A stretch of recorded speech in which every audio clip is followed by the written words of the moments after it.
will admit I have completely avoided this year's World Economic Forum.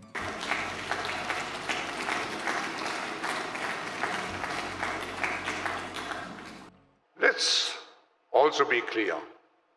The future is not just happening. The future is built by us.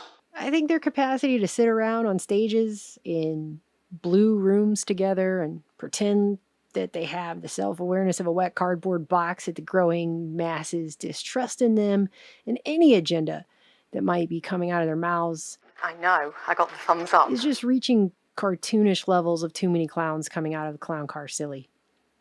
And a very good afternoon to you. Warm welcome. At this point, nothing they're saying is really convincing people that aren't themselves to get on board with anything they're saying. And while they may consider themselves elite and special and above us all, handing down dictates or whatever this is supposed to be here, I don't believe they're ignorant enough to not realize it. They know how to read, and I'm pretty sure they can figure out that people aren't super thrilled with them. There's some serious reverse psychology at play here. But I feel like I've kind of talked my opinion on this to death. But even in its zombified, waking, undead state, I just keep coming upon clips of these people in their blue rooms despite attempts to avoid them. It's like the algorithm's just messing with me at this point. Oh yeah, what about this? I wanted to ask when you all think we're going to move from this form factor to something that's on your face glasses and when computing's all on the edge. All right, 50 seconds. Who wants to answer quickly? I think it will go, it will, first of all, it will definitely happen. I was talking about 6G earlier, which is around 2030. I would say that by then, definitely the smartphone as we know it today will not anymore be the usual, kind of the most common interface. Wow. Many of these things will be built directly into our bodies. So, this is Pekka Lundmark, who became president and CEO of Nokia in 2020. And he recently appeared in one of WEF's blue rooms there, where he told an audience member that he believes by the rollout of 6G, which they apparently plan to be doing around 2030, the smartphones people are walking around with in their hands right now will be obsolete, and these devices will instead be built directly into people's bodies. And before I make the actual point that I came on here to make, can I just say, I really wish that all of these people would stop acting like this is just the next logical step for this technology. What other technology is that the next logical step ever? It's not like they came out with a microwave oven and then the next logical step was put it directly in your mouth so it could cook the food while you eat it. Or, wow, bicycles are really great. You get places really fast. Next logical step, can I attach that to my ass? Just right to me all the time? All the time. I want the bicycle to be part of my ass so that I don't have to ever be separate from it. I want it to just be right up in there. This is not the next logical step is put it in your body. I feel like that's silly. The way that they talk about this, like we're all just supposed to know that and accept that and think that that's normal to do. It's if you really just step outside of it for a second as if you were, an alien from outer space or something. In one of the comic books that passes as a History Channel show these days, we became human. And you saw that, you would be thinking, that's a really bad move. Maybe you should take a step back and tone down the hubris a few thousand notches and maybe consider that there's some ramifications there that you might not seem to get. Many of these things will be built directly into our bodies. That dude's face after he answers the question. Wow to that. But look at this lady following it up real quick. And one of the important statements I think, made at our most recent developers conference is that we believe that one of the big advantages of augmented reality is actually solving problems here on Earth. And it will be things like having glasses and being able to translate as you speak with glasses. And those are very close. Holograms will be. She's like, dude, you're not supposed to go straight to telling them they're putting it in the brain. We got to put it on their face first. They have to wear it on their body and get used to that first. You're skipping a whole step here in the plan. What the hell? Holograms will be very, very high quality in the era of 6G. I've already seen 5G-based hologram demonstrations. They already work, but then with the next generation technology, I mean, we could be having this meeting so that in reality we would be sitting in different parts of the world. And then he's just like, no, we're just going straight to holograms. It's going to be like Star Wars, and you're going to put things in the brain. All right, well, I've enjoyed seeing you for the last time I'll ever see you in person. I look forward to seeing you at the next Davos. Thank you very much to our amazing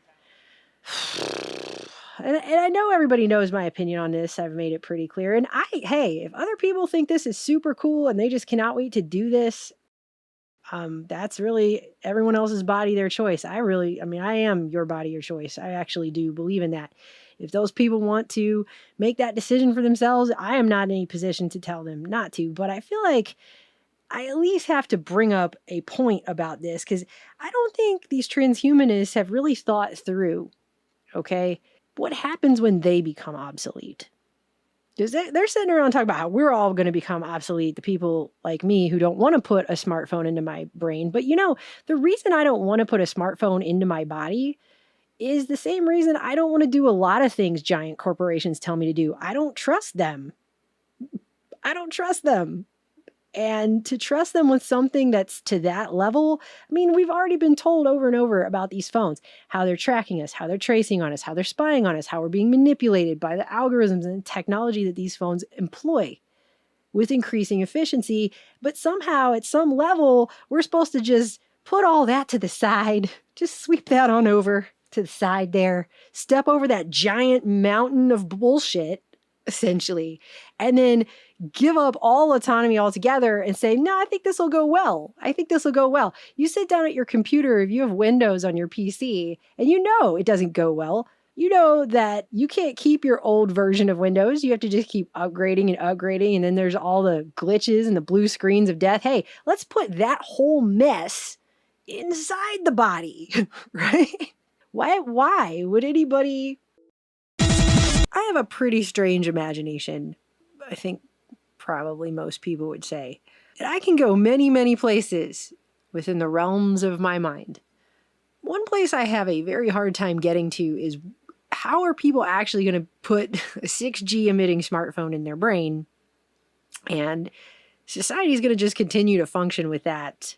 It's barely functioning now with people having these things in their hands. But that's not even really the bigger thing, I think, is that we're going to continue to pretend like non-ionizing radiation doesn't exist, or if it does, it's not anything we need to talk about, think about, learn about, be concerned with. We're going to continue to pretend like our entire body isn't run on electrical signals, though. That doesn't make sense to me. So we're going to have a 6G device in the body or in the brain or whatever it is.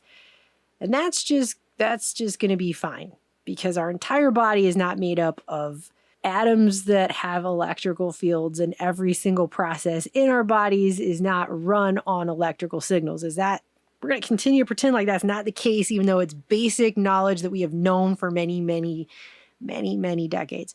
I don't understand that. I cannot wrap my mind around that unless we're just going to pretend like that's not the case. And I don't know how everyone's going to be able to do that. I just can't see this actually working out. I don't think the body itself was meant for that. And I don't think our society is ready for anything even remotely close to that. All of the things, they're just too many. I could go on all day.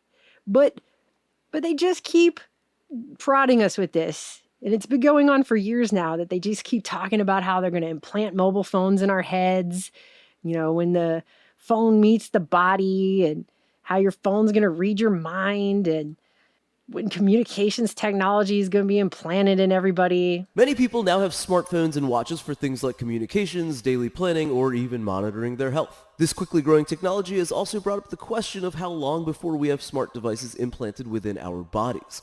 We're still quite a ways away from this being an off-the-shelf option for shoppers, but scientists have been exploring this topic for a myriad of different applications. And they just try to make it sound so cool. With no downsides. There's no downsides here. It's just going to be so awesome when that's happening. Even Elon Musk and his Neuralink presentation was making jokes about updates to brain implants. It's basically Bluetooth to your phone. Because we'll have to watch the App Store updates for that one. Make sure we don't have a driver issue.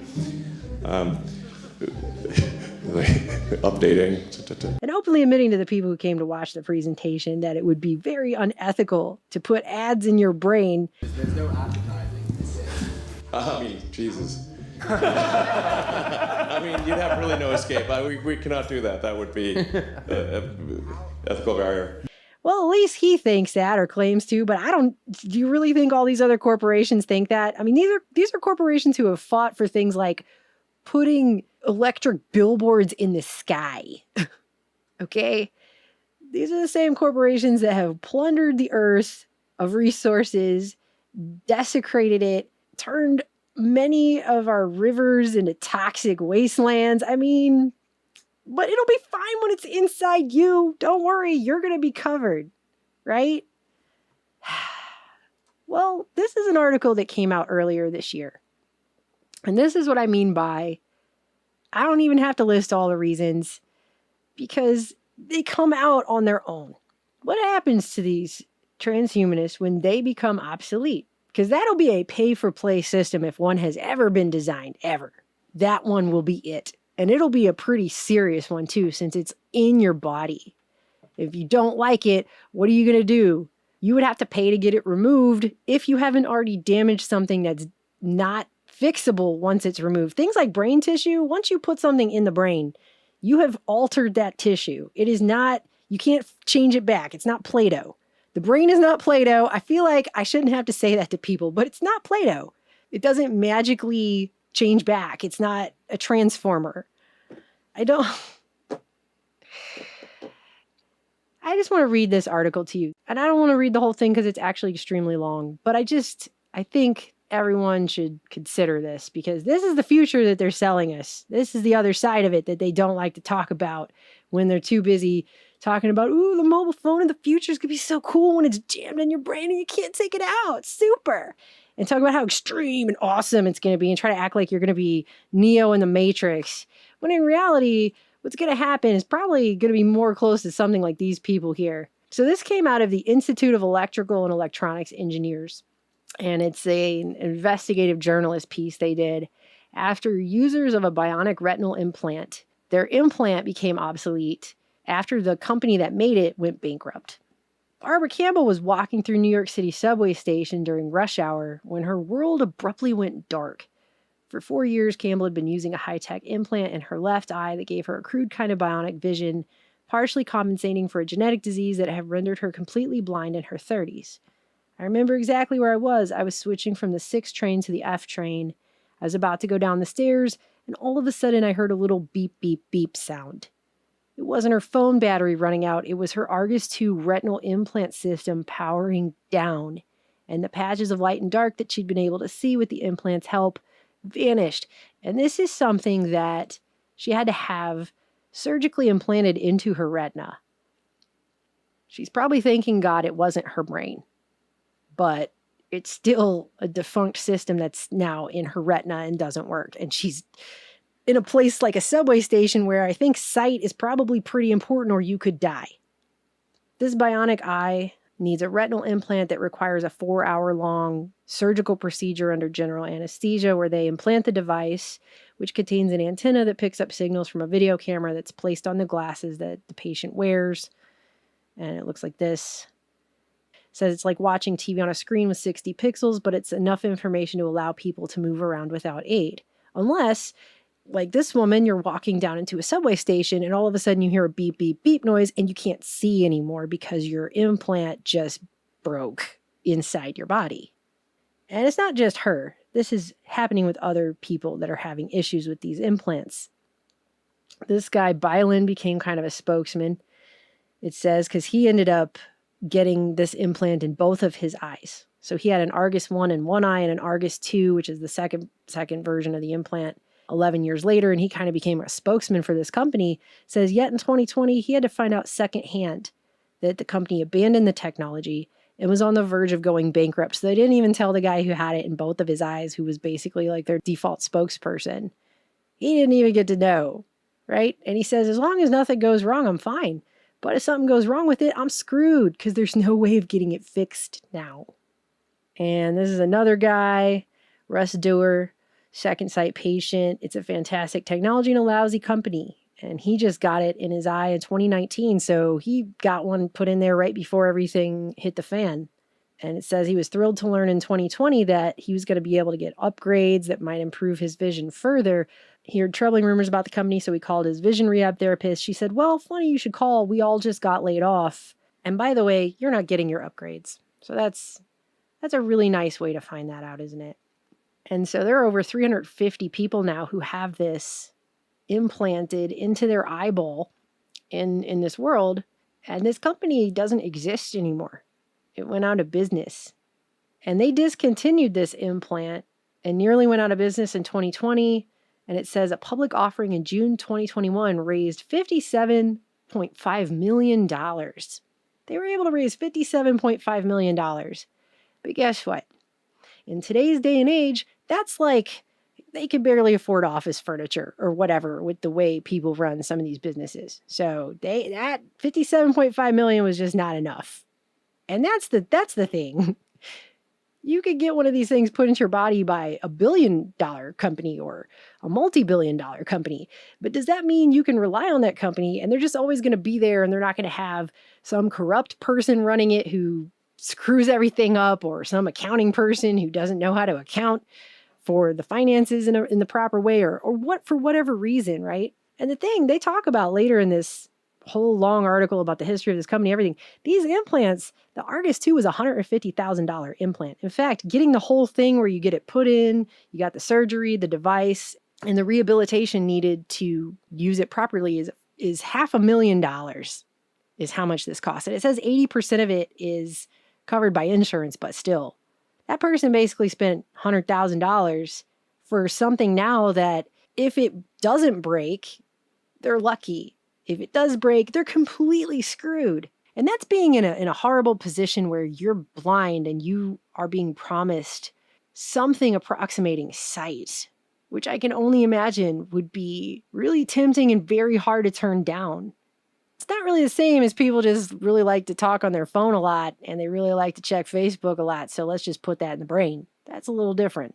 But it happened to these people, you know, and this is awful. This is really awful.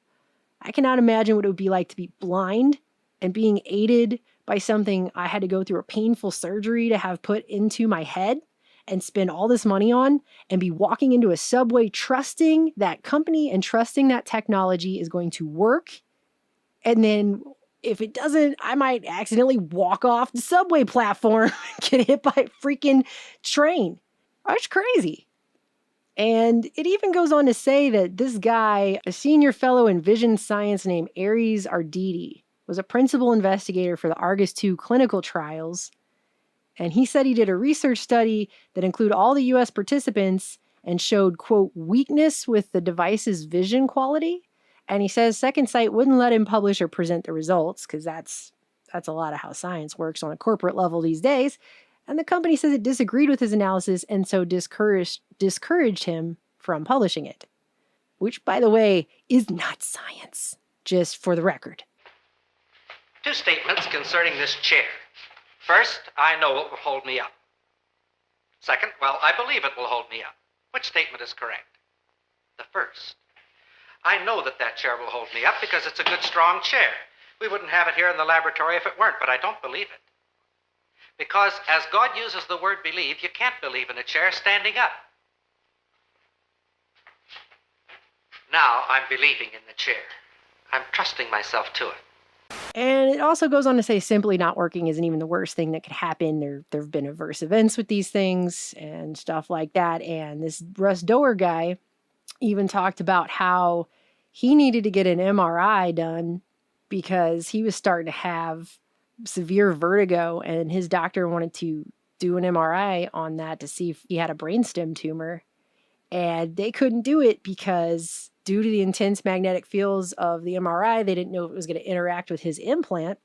So they wanted to contact the company to make sure that it was safe to do this test. and there's no one there to call because they're not a company anymore. So this guy could never get an MRI. So he still doesn't know if he has a brainstem tumor or not. He's just hoping he's good because he can't get an MRI to find out. And he also says that when the company collapsed, he didn't get a letter, he didn't get an email, he didn't get a phone call, he didn't get anything. They just didn't tell anybody. And it mentions up here too, by the way, that the leadership says they couldn't make this part of their business profitable, these eye implants. So that part doesn't have anything to do with whether or not people wanted it and it worked. It had to do with, well, $57.5 million or however many millions of dollars, or the $6.5 million project at the National Institutes of Health, a clinical trial for this Orion brain implant for blindness, which was the next thing they were working on. We were going to phase out the Argus and start doing a brain implant. They got a $6.4 million project trial funding from the National Institutes of Health that they were supposed to be doing too. Not sure what even happened to that.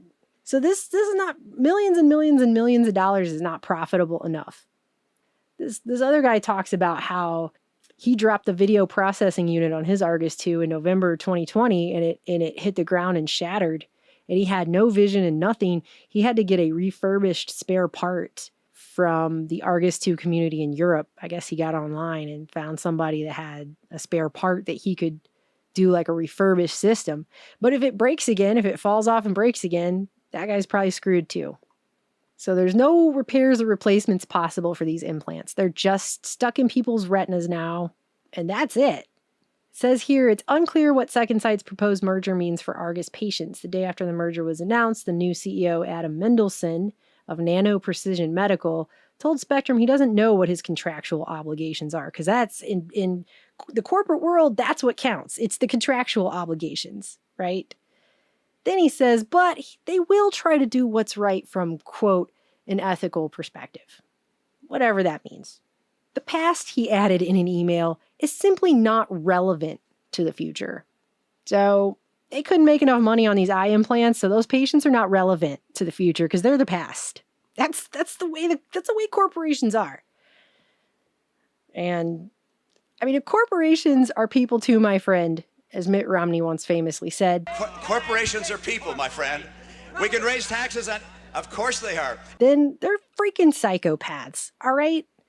And they treat other human beings around them with a total disregard for their humanity and a complete disrespect in basically every regard.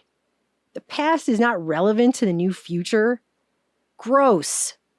Gross. That's disgusting. That's just sick.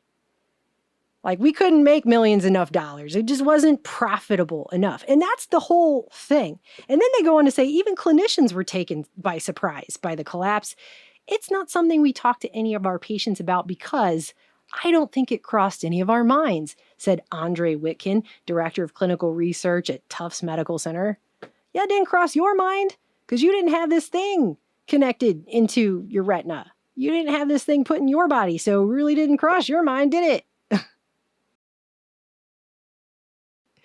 It didn't cross the people's minds who don't have to rely on this or have it put in their body that, oh, by the way, this whole company could decide they're not making enough millions of dollars and the whole thing could go under, and then everyone who has this inside of themselves is screwed. And that's the thing, especially here in America, where I am right now. We, by far and away, pay more of our GDP for healthcare in this country than literally any other country on the planet. People in this country cannot afford insurance en masse. There's large portions of our society that are underinsured, uninsured, cannot go to the doctor, won't go to the doctor unless their leg is basically falling off their body and like has been ripped off by wolves in the wild. And even then, they might try duct taping it back on because if they go to the emergency room, they're going to charge them $18 for an ibuprofen and stuff like that, okay? Because it is a pay-for-play system that holds patients financially hostage. One of the first things they ask you when you come in is if you have insurance and how you're going to pay for it. That's, they almost ask you that before they ask you what your name is. Like, it's pretty much like that. And I know a lot of people who have died because they could not afford basic health care in a country that supposedly has one of these systems is supposed to be one of the greatest, blah, blah, blah, but we're paying out the ass for it more than any place else on earth. And there's a lot of people who can't afford it at all. So having things put inside your body, it's not just going to require a lot of trust in corporations that, frankly, in my opinion, have never earned it and continue to earn less of it as these years now are going by. And especially these corporations that are all cozied up at WEF in their blue room there, having these little chats about how great this is all about to be when they do all this stuff they're talking about doing in the future. But it also requires you being extremely financially secure, that you are going to be able to afford the fallout of what may or may not happen if your implant goes obsolete. A lot of these phones are already the old model when they're taking out the box that someone buys it brand new. They're already coming up with the next one before you even had a chance to buy the one that's coming out.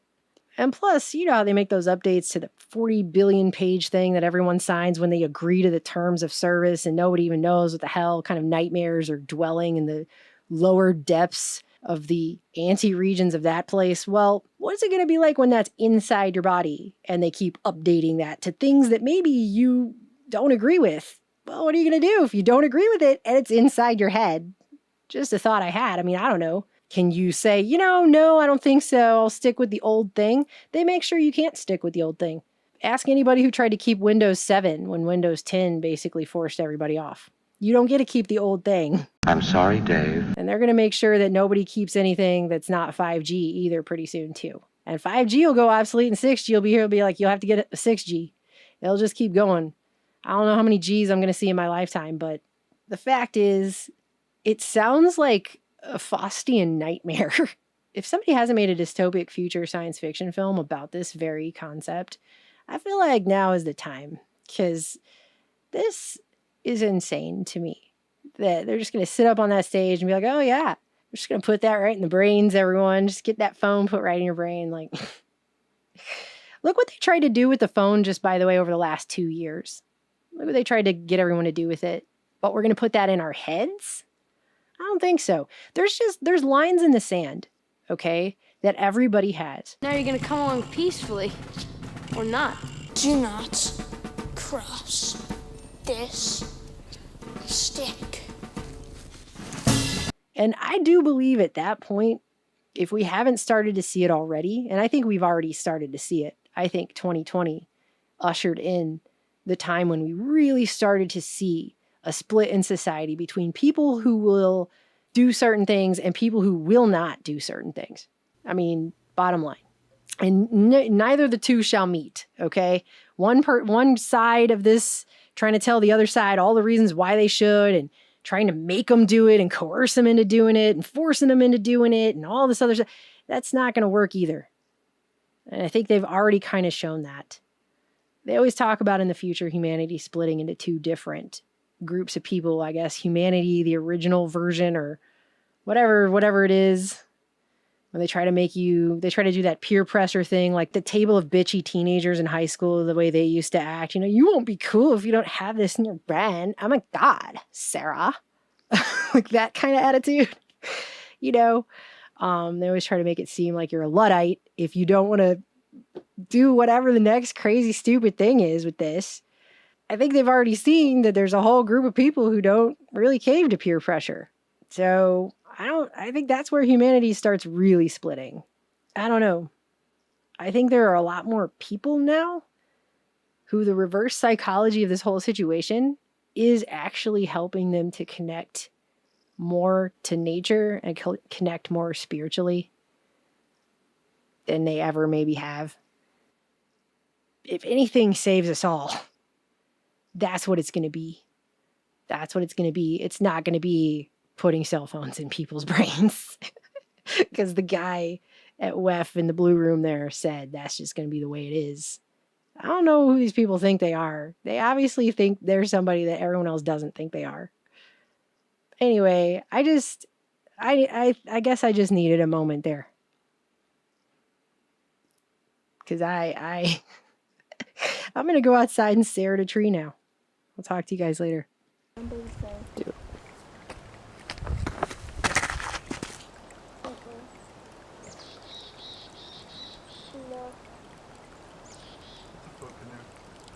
What? No, it's not canoe.